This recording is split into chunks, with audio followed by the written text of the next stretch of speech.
एक ही सफ में खड़े हो गए महमूद व अयाज। एक ही सफ में खड़े हो गए महमूद व अयाज। ना कोई बंदा रहा और ना कोई बंदा नवाज। सलाम, नमस्ते, सत श्री अकाल। मैं हूं आपके साथ हर्षिता मिश्रा और आप देख रहे हैं टाइम्स मेल। हमारी इस दुनिया का इतिहास बहुत पुराना है।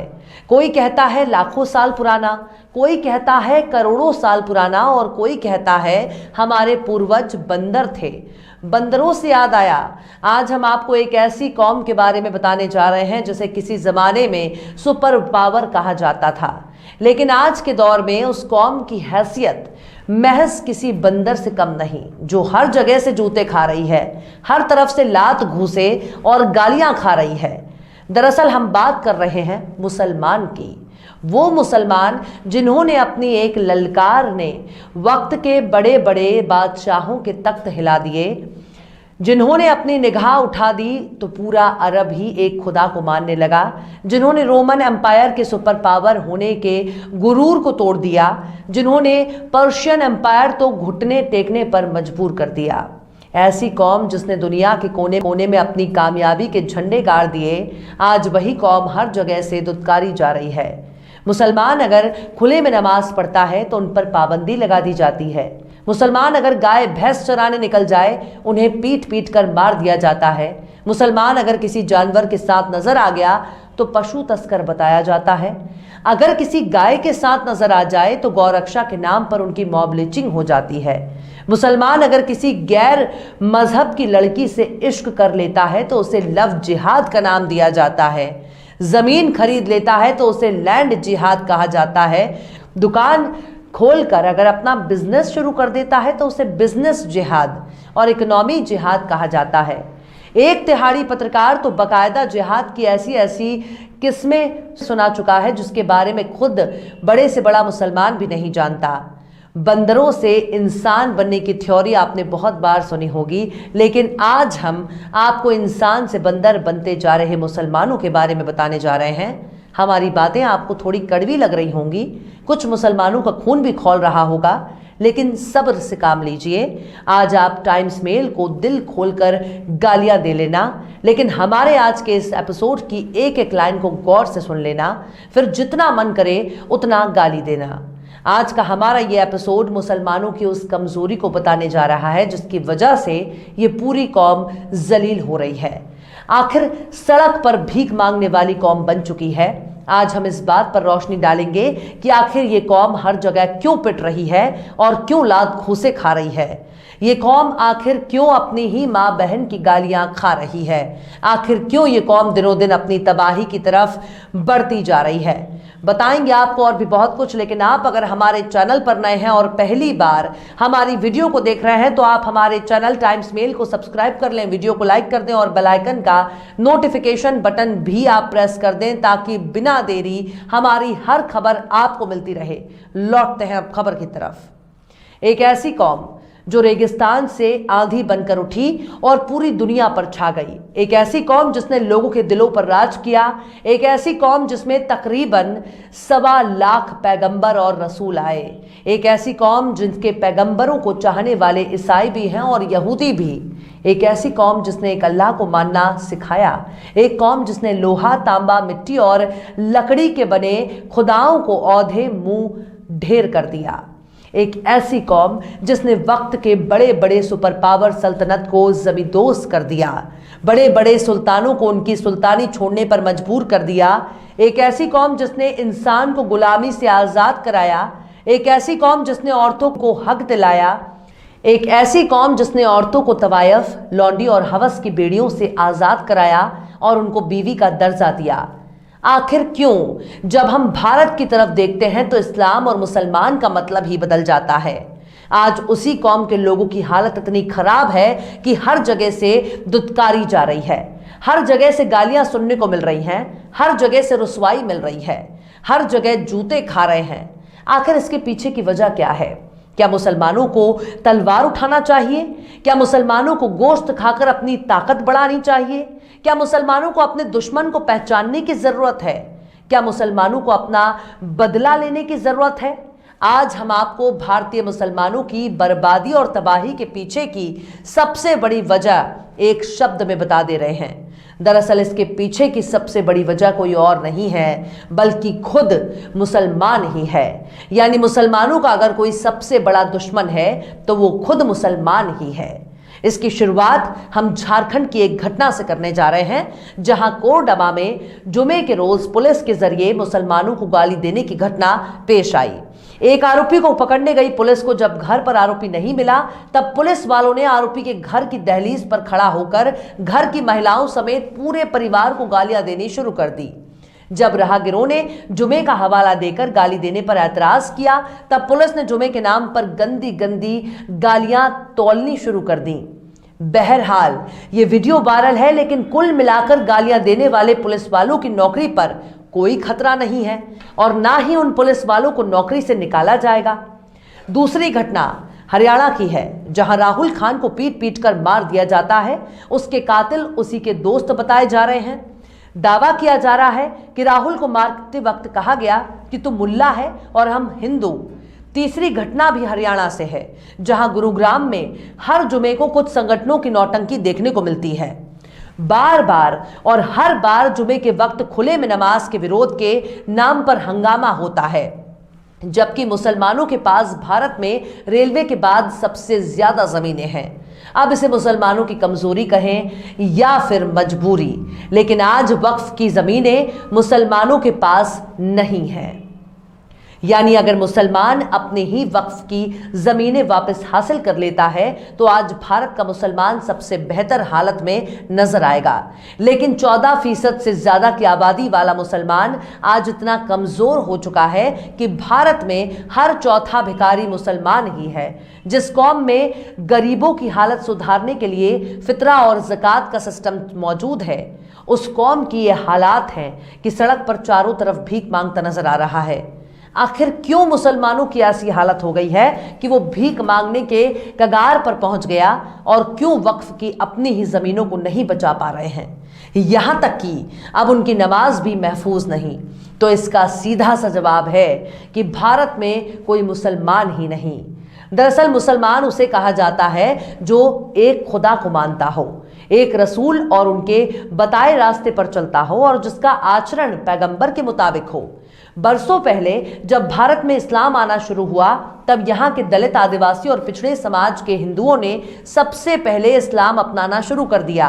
उसके बाद ऊंची जाति के हिंदुओं ने इस्लाम अपनाया, लेकिन दलित, आदिवासी और पिछड़े समाज के लोगों के जरिए इस्लाम अपनाने की सबसे बड़ी वजह थी बरसों की गुलामी और अत्याचार। जब इन लोगों ने अपने मान सम्मान के रक्षा के लिए इस्लाम अपनाया, तब ये लोग बहुत ही गरीब थे और इस्लाम कबूल करने के बाद भी गरीब रहे।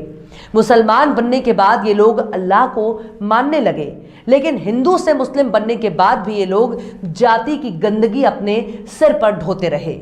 ये लोग जब इस्लाम में दाखिल हुए तो इनके साथ इस्लाम में जातिवाद भी दाखिल हो गया। ये लोग खुद को अब मुसलमान तो मानते थे, लेकिन जातिवाद की गंदगी को साथ लेकर चलते रहे। भारत के मुसलमानों में जातिवाद देखने को मिल जाएगा, जबकि इसके ठीक उलट इस्लाम में जातिवाद है ही नहीं। लेकिन भारत के मुसलमानों में जाति सिस्टम देखने को मिलती है। यानी इस्लाम कहता है कि तुम सब एक बराबर हो, लेकिन भारत का मुसलमान खुद ही एक दूसरे को छोटा और बड़ा मानता है। ये लोग नमाज पढ़कर, कुरान की तिलावत करके, रोजे रखकर और ज़कात देकर भी जाति आधारित वर्ण व्यवस्था को मानते चले आ रहे हैं। जब समय के साथ बदलाव हुआ और ऊंची जाति के हिंदुओं यानी राजपूत, क्षत्रिय, ब्राह्मणों ने जब इस्लाम कबूल करना शुरू किया, तब इन लोगों ने भी केवल अपना धर्म बदला, लेकिन जाति का गुरूर लेकर पैदा होने वालों ने हिंदू रहते हुए भी जातिवाद किया, और जब ये लोग मुसलमान हो गए तब भी जातिवाद की गंदगी फैलाते रहे। आज हालत ये हो गई है कि शिक्षित और शहरी मुसलमानों में जाति सिस्टम बहुत कम है, लेकिन छोटे शहरों और गांव देहातों में मुसलमान आज भी जातिवाद को बहुत ही कट्टरता से मानते हैं, और कास्ट सिस्टम पर उनका भरोसा वैसे ही कायम है जैसे वो हिंदू रहने के दौरान जातिवाद में गहरी निष्ठा रखते थे। इस्लाम में कुरान को अल्लाह का संदेश कहा जाता है, यानी कुरान ईश्वरीय वाणी है। और ये माना जाता है कि कुरान का एक एक शब्द अल्लाह के बोले गए शब्द हैं। कुरान में अल्लाह कहता है कि हर मुसलमान बराबर है, मतलब मुसलमानों में नस्ल के आधार पर कोई किसी से छोटा बड़ा नहीं है, क्षेत्रवाद नहीं, अमीर गरीब का भेदभाव नहीं, वंशवाद नहीं, लेकिन भारत का मुसलमान तो जातिवाद का मेला ढोकर पैदा हुआ है और मरते दम तक जाति की गंदगी ढोता रहता है। कुरान में अल्लाह का फरमान है कि सारे मुसलमान एक बराबर हो, लेकिन भारत का मुसलमान कहता है कि हम शेख हैं, सैयद हैं, पठान हैं, मुगल हैं, अफगान हैं, नाऊ हैं, धोबी हैं, दर्जी हैं, लोहार हैं, मल्लाह है, जुलाहा है। यानी कुरान में जो बात अल्लाह कह रहा है उसके ठीक उलट भारत का मुसलमान अपना किरदार बना चुका है। जातिवाद भी ऐसा कि एक जाति का मुसलमान दूसरी जाति में शादी ब्याह भी नहीं कर सकता। अगर शादी कर भी ली तो उसे मुसलमान समुदाय सामाजिक मान्यता नहीं देता। अगर कोई हिंदू से मुसलमान बन गया तो उसकी संतानों से कोई भी मुस्लिम शादी नहीं करता, जबकि नया मुस्लिम हो या पुराना, सबके सब धर्म बदलकर ही मुसलमान बने हैं। कुछ तो मुसलमान होने के बावजूद आज भी जाति से राजपूत, क्षत्रिय, ठाकुर, ब्राह्मण, भूमिहार हैं। अल्लाह और उसके रसूल ने मुसलमानों से कहा कि तुम खूब पढ़ो लिखो और तालीम हासिल करो। पैगंबर ने कहा कि अगर शिक्षा हासिल करने के लिए चीन तक जाना पड़े तो भी जाओ, लेकिन तालीम यानी एजुकेशन हर हाल में हासिल करो। इस्लाम में शिक्षा के महत्व को इस तरह से भी समझा जा सकता है कि जब मुसलमानों ने यहूदी और ईसाइयों को जंग में हरा दिया और उनके सैनिकों जंग में कैदी बना लिया, तब उनको छोड़ने के बदले कुछ शर्तें रख दी गईं जिसके पीछे मुसलमानों को शिक्षित करना था। जंगी कैदी को हम युद्ध बंदी कहते हैं। उस वक्त उन कैदियों के सामने रिहाई की एक शर्त कर दी गई कि जो भी कैदी 10 मुसलमानों को पढ़ना लिखना सिखा देगा उसे आज़ाद कर दिया जाएगा। अब आप इस बात को समझ लीजिए कि एक ईसाई और यहूदी मुसलमानों को इस्लाम तो नहीं सिखाएगा। यहूदी और ईसाई आखिर एक मुसलमान को कौन सा इल्म और तालीम दे सकते थे? यानी इल्म कैसा भी उसे हासिल करना चाहिए, चाहे वो मदरसे की तालीम हो या फिर स्कूल और कॉलेज का। लेकिन मुसलमान ने तालीम से ही दूरी बना ली।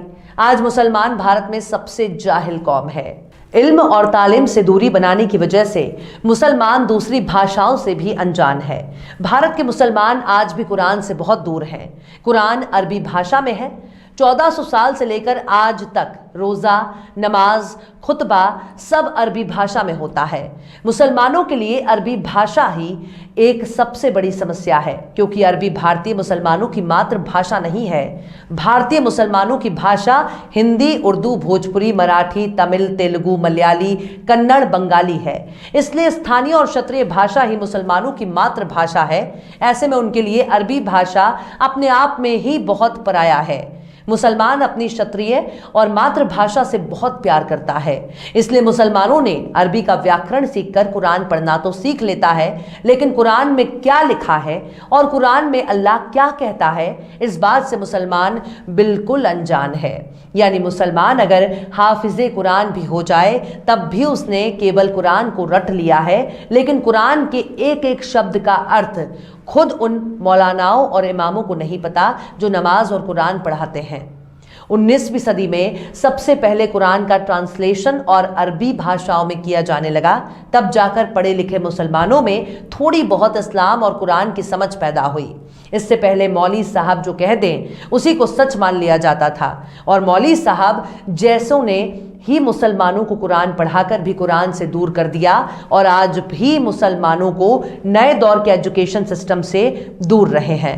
लेकिन आज भी हर मुसलमान कुरान को पढ़ना नहीं जानता, क्योंकि अरबी उनके लिए एक अनजान भाषा है। मुसलमानों में कुरान और अरबी की समझ रखने वालों को आलिम कहा जाता है। ये लोग मुफ्ती, कारी, अल्लामा जैसे नामों से पहचाने जाते हैं। बहुत ही कम ऐसे मुसलमान हैं जो खुद को मुसलमान समझते हैं, वरना ज़्यादातर लोग शिक्षा के अभाव में मुसलमान होने से ज़्यादा खुद को सैयद, मुगल, शेख, पठान, अफगान कहने में ज़्यादा गर्व महसूस करते हैं। तो ऐसे में सवाल है कि ऐसी जाहिल, बदकार और जातिवाद से दूषित कौम को आप किस नज़रिए से मुसलमान कहते हैं? जातिवाद के अलावा भी भारतीय मुसलमानों में एक और बीमारी ने बहुत ही तेजी से पांव पसार लिए हैं, और उसका नाम है फिरका परस्ती। मुसलमानों को धक्के मारकर पीछे धकेलने में जातिवाद और वैचारिक मतभेद की बहुत बड़ी भूमिका है। मुसलमानों में सबसे ज्यादा जातिवाद और मसलक फिरके हैं। इन्हें आप वैचारिक मतभेद वाले संगठन या फिर विचारधारा कह सकते हैं। इनको देवबंदी, वहाबी, बरेलवी के नाम से भी पहचाना जा सकता है। आपको ये बात सुनकर भी बहुत हंसी आएगी कि भारत का मुसलमान ही विचारधारा के आधार पर एक दूसरे को मुसलमान नहीं मानते। आप सोच रहे होंगे, अगर ये लोग एक दूसरे को मुसलमान नहीं मानते तो फिर क्या मानते हैं? दरअसल ये लोग एक दूसरे को काफिर और गैर मुस्लिम मानते हैं। दरअसल हर देवबंदी, वहाबी, बरेलवी एक दूसरे को अपना वैचारिक दुश्मन मानते हैं, एक दूसरे के खिलाफ फतवे जारी करते रहते हैं। भारत के मुसलमान इतने निर्लज्ज हो चुके हैं कि इन्होंने विचारधारा के आधार पर अपनी अपनी मस्जिदें भी बनवा ली हैं। हर विचारधारा वाला व्यक्ति दूसरे विचारधारा वालों की मस्जिद में नमाज पढ़ने से परहेज करता है। एक फिरका तो खुद को बरेलवी कहता है और कहता है कि जो मुसलमान बरेलवी नहीं वो मुसलमान ही नहीं और कभी भी जन्नत में नहीं जाएगा, यानी जन्नत का एकमात्र दावेदार वो खुद को मानता है। आपको हैरानी होगी कि दूसरे विचारधारा के मुसलमान ने अगर बरेलवी विचारधारा की मस्जिद में कदम रख दिया तो फिर उसकी खैर नहीं। अगर वो बच गया तो शायद ही उसकी हड्डी पसली और इज्जत सलामत रहे।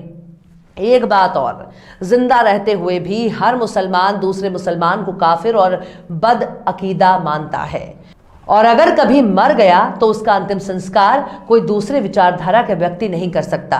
यानी पैगंबर का इस्लाम कुछ और है लेकिन भारतीय मुसलमानों का इस्लाम कुछ और। इस बात को कहने में कोई गुरेज नहीं होना चाहिए कि पैगंबर हजरत मोहम्मद के इस्लाम और भारत के इस्लाम में जमीन आसमान का फर्क है। पैगंबर और कुरान को ठीक उल्टा काम भारतीय मुसलमान करते हैं। दुनिया के बाकी देशों में पढ़े लिखे लोग इस्लाम को पढ़कर और समझकर इस्लाम अपनाते हैं, जबकि भारत में मुसलमान बनने से पहले ये भी खुद को ही तय करना होता है कि वो कौन सा मुसलमान बनेगा। मतलब कि देवबंदी बनेगा, बरेलवी बनेगा, अहले हदीस वहाबी बनेगा। वो यानी मुसलमान सब कुछ बन जाएगा लेकिन मुसलमान नहीं बनेगा। भारत में मुसलमान बनने के लिए नाम भी बदलना होता है। यानी अगर कोई मुसलमान बनता है तो उसे अपना नाम बदलकर उर्दू नाम रखना होगा। यानी इस्लाम कहता है कि धर्म बदलने के लिए अकीदा बदलो, लेकिन भारत का मुसलमान कहता है अपना नाम भी बदलो। यानी अनिल, महेश, पूजा, मनीषा अगर को मुसलमान बनना है तो उनको अपना नाम भी बदलना होगा। इसलिए भारत का मुसलमान बहुत कंफ्यूज है। इनके कुछ उलेमाओं को अगर छोड़ दिया जाए तो ज़्यादातर एक दूसरे को नफरत की निगाह से देखते हैं, यहाँ तक कि एक दूसरे का पानी भी नहीं पी सकते। हर फिरका दूसरे फिरके वाले से सलाम भी नहीं कर सकता क्योंकि इसे गुनाह माना जाएगा। इनके कुछ उलेमा तो अक्सर पैगंबर मोहम्मद की शान में गुस्ताखी भी कर चुके हैं। आप चाहें तो इसकी तस्दीक खुद भी कर सकते हैं। ये लोग इतने अंधे हो चुके हैं कि वो मुसलमानों को ही मुसलमान नहीं मानते बल्कि उन्हें काफिर कहते हैं। तो ये है भारतीय मुसलमानों की एकता और अखंडता। भारत में ज़्यादातर आबादी ग्रामीण है जो आपस में फिरका परस्ती और मसलक के आधार पर बटे हुए हैं, तो वहीं दूसरी तरफ जातिवाद इनकी नसों में कूट कूट कर भरा है। भारतीय मुसलमानों के जैसे ही अखंड भारत के मुसलमान का हाल है, यानी यही हाल पाकिस्तान और बांग्लादेश में भी है। अब सुनिए कि पैगंबर इस्लाम ने क्या कहा है। पैगंबर ने कहा कि ए मुसलमानों, तुम सब आपस में भाई भाई हो।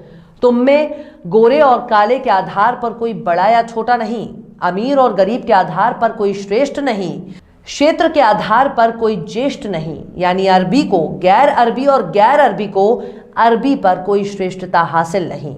सब एक दूसरे के भाई हो और सब बराबर हो। आपको हम बता दें कि इस्लाम आया ही है गैर बराबरी को मिटाने के लिए। इसका मूल आधार ही भेदभाव को समाप्त करना और गैर बराबरी को जड़ से मिटाना है। लेकिन भारत का मुसलमान पैगंबर की बात नहीं मानने की कसम खाकर बैठा है। दरअसल भारत का मुसलमान एक फटा हुआ डिब्बा है जिसमें इतने छेद हैं कि हर तरफ से पानी निकलता रहता है। आप छेद को भरने की कोशिश करेंगे तो ये लोग आपको खुद ही ना समझ करार देंगे। एक तरह से आप समझ लीजिए कि भारत का मुसलमान जिस अल्लाह और कुरान को मानने का दावा करता है, दरअसल वो मोहम्मद का अल्लाह नहीं है, पैगंबर हजरत मोहम्मद के अल्लाह को मानने वाला ही मुसलमान मुसलमान होगा, चाहे वो दुनिया का कोई भी शख्स हो। जब तक वो मोहम्मद के अल्लाह को नहीं मानता और मोहम्मद के बताए रास्ते पर नहीं चलता, तब तक वो मुसलमान है ही नहीं। यानी कि खुदा को मानने का दावा करने वाले बहुत सी कौमें हैं। हर धर्म ईश्वर को किसी न किसी रूप में मानता है, लेकिन मुसलमान होने की शर्त ही यही है कि आपको हजरत मोहम्मद के नजरिए से खुदा को मानना होगा और यह भी मानना होगा कि हजरत मोहम्मद ही आखिरी पैगंबर है।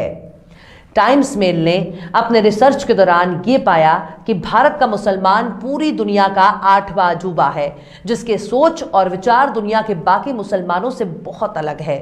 हमें बहुत ही दुख के साथ इस बात को कहना पड़ रहा है कि भारत के मुसलमान कलमा, कुरान, नमाज पढ़कर और रोज़े रखकर भी मुसलमान नहीं बन पाए। इनको अगर फर्जी और भटका हुआ गुमराह कहा जाए तो गलत नहीं होगा, क्योंकि जिसके पास ईमान ही नहीं वो मुसलमान कैसे हो सकता है। भारतीय मुसलमानों के पीछे रहने की एक बड़ी बुराई अशिक्षा है। अगर भारत का मुसलमान केवल पढ़ना शुरू कर दे तो उनमें एकता भी होगी और तरक्की के रास्ते पर भी चलेगा। भारत में केरल के लोग सबसे पढ़े लिखे माने जाते हैं, क्योंकि वहाँ का शैक्षिक स्तर बहुत ऊंचा है। वहाँ का मुसलमान काफ़ी पढ़ा लिखा माना जाता है। केरल के मुसलमानों की हालत ऐसी नहीं है जैसा दूसरे भारतीय मुसलमानों की है। भारत में केरल का मुसलमान दूसरों से कई ज़्यादा बेहतर हालात में है। भारतीय मुसलमान की हालत पर अल्लामा इकबाल ने भी पहले कह दिया था, इसे ज़रा गौर से सुनिए। यूं तो सैयद भी हो, मिर्ज़ा भी हो, अफगान भी हो। यूं तो सैयद भी हो, मिर्ज़ा भी हो, अफगान भी हो। तुम सभी कुछ हो, बताओ तो मुसलमान भी हो। यानी भारत का मुसलमान सब कुछ है, लेकिन बस मुसलमान ही नहीं। ऐसे मुसलमानों को देखकर यहूदी और ईसाई भी शर्म से पानी पानी हो जाएं। पता नहीं भारत के मुसलमान कैसे मुस्लिमों के खिलाफ नफरत और अत्याचार की बात करते हैं। ये तो खुद ही विचारधारा और जाति के आधार पर एक दूसरे पर जुल्म कर रहे हैं। इसलिए मुसलमान अब भिखारी बनता जा रहा है। खुद को मुसलमान कहने वाले इन लोगों को शर्म से डूब मरना चाहिए। खुद को मुसलमान भी कहते हैं और कई टुकड़ों में भी बटे हैं। हर मुसलमान दूसरे मुसलमान को मुसलमान ही नहीं मानता है। ऐसे लोगों पर अल्लाह और उसके रसूल की लानत पड़ रही होगी। ऐसे मुसलमान अगर लात घूसे और जूते नहीं खाएंगे तो क्या खाएंगे? आप ही लोग बता दीजिए। और मुसलमान पहले आपस में ही इस बात को तय कर लें कि कौन मुसलमान है और कौन काफिर। उसके बाद इस बात पर गौर कर लेना कि आपने कुरान को कितना समझा और कितना जाना। अब आप दिल खोलकर टाइम्स मेल को गालियां दे सकते हैं। और चलते चलते आखिर में अल्लामा इकबाल ने भी क्या खूब फरमाया है, तुम में हूरों का कोई चाहने वाला ही नहीं। तुम में हूरों का कोई चाहने वाला ही नहीं। जलवाए तूर तो मौजूद है, मूसा ही नहीं। फिलहाल इस वीडियो में बस इतना ही। ये वीडियो आपको कैसा लगा कमेंट बॉक्स में आप जरूर बताइए। वीडियो पसंद आए तो लाइक करें। हमारे वीडियो लिंक को फेसबुक, ट्विटर, व्हाट्सएप पर अपने रिश्तेदार, यार, दोस्तों को भी शेयर करें। और बेबाक निष्पक्ष स्वतंत्र पत्रकारिता को सपोर्ट करने के लिए आप हमारे YouTube चैनल टाइम्स मेल को जरूर सब्सक्राइब करें। और हाँ, बेल आइकन की घंटी वाली बटन आप जरूर दबा दें ताकि आपको हमारे आने वाले नए वीडियो की नोटिफिकेशन फौरन ही मिल जाए। फिर मिलते हैं किसी और वीडियो में एक नई खबर के साथ। हर्षिता मिश्रा को दीजिए इजाजत। जय हिंद। तो देख लिया आपने हमारे इस वीडियो को। हमें उम्मीद है कि आपने हमारे वीडियो को लाइक किया होगा और दूसरों को भी शेयर किया होगा। अगर अभी तक आपने हमारे चैनल टाइम्स मेल को सब्सक्राइब नहीं किया है तो जल्दी से सब्सक्राइब कर दें और बेल आइकन भी प्रेस कर दें।